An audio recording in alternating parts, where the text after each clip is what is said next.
Welcome to HyBiz News. My name is Suresh Kochatal. The European Union warned the British government on Monday not to renege on the commitments it made ahead of its departure from the bloc earlier this year.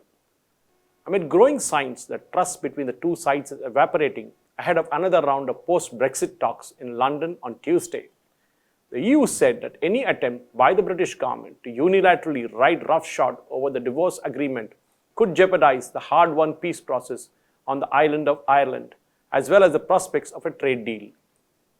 Ursula von der Leyen, President of the EU's Executive Commission, said she expected Boris Johnson government to implement the withdrawal agreement that paved way for the UK's smooth departure from the bloc on January 31st. She said in a tweet that the agreement was an obligation under international law and any prerequisite for future partnership. She said that the section in the agreement that ensures an open border between Northern Ireland, which is a part of the United Kingdom, and EU member Ireland is essential to protect the peace and stability on the island, as well as for the integrity of European Union's tariff-free and frictionless single market. Her comments followed a report in the Financial Times newspaper that the British government is planning a domestic legislation that would effectively override the international treaty obligation enshrined within the withdrawal agreement, particularly over issues related to the Irish border. The report prompted widespread selling of British pound as traders price in a growing likelihood that trade talks could be heading for a collapse.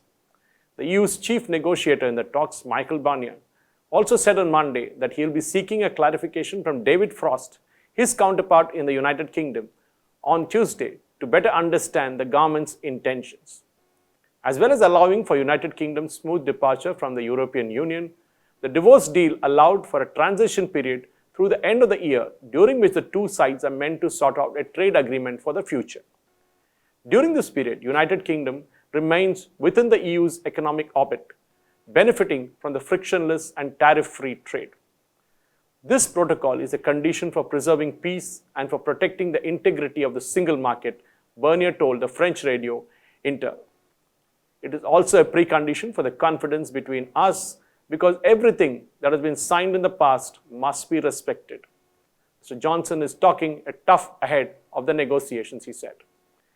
In remarks released in advance by his office, he is expected to say later in Monday that Britain could walk away from the talks within weeks and insist on a no-deal exit. That would be a good outcome for the United Kingdom. He is also said to say that an agreement must be sealed by a European Union summit scheduled for October the 15th. Barnier and the Trade Committee at the European Parliament, which must also endorse any agreement, insist that the negotiations must conclude before the end of October. Britain's Environment Secretary, George Estes, sought to downplay the concerns that the government is seeking to tear up the treaty obligations and argued that internal market bill, due to be published on Wednesday, aims to tie up some of the loose ends where there was a need for a legal certainty. He insisted that the government remain committed to the principles of the deal, which will see customs checks on some goods moving from the rest of the UK to Northern Ireland. What we are talking about here is what type of administrative custom processes you might have to have for goods that might be at the risk of entering the EU's single market, he told BBC Radio. Were the UK to walk away from the talks, the two sides would be heading towards a no-deal outcome that would see tariffs and impediments to trade imposed at the start of the year. Whatever the motivation behind the latest UK government's moves, financial markets have been clear in the response.